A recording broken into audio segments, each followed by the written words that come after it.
ধানক্ষেতে দাঁড়িয়ে আছেন আলাল উদ্দিন আলাল। তিনি ফেনী জেলা বিএনপির সদস্য সচিব। সম্প্রতি আলোচনা কেন্দ্রে ক্রিকেট ম্যাচে আম্পায়ারের ভঙ্গিতে রিভিউ সিগনেচার নিয়ে, যা এখন সামাজিক যোগাযোগ মাধ্যমে ভাইরাল। কিন্তু কেনই বা তিনি এমন ভঙ্গিতে ফ্রেমবন্দী হলেন?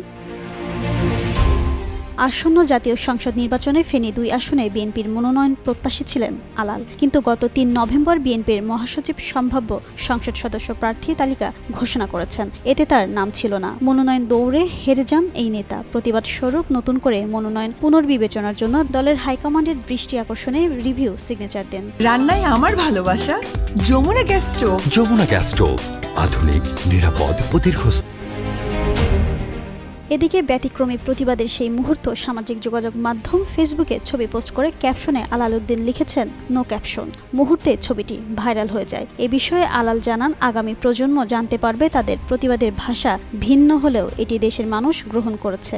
তিনিও চান এই প্রতিবাদের মধ্য দিয়ে ফেনী ২ আসনটি রিভিউ করা হোক এবং বিএনপির ভারপ্রাপ্ত চেয়ারম্যান তারেক রহমান যেন ফেনী ২ আসনটি রিভিউ করেন।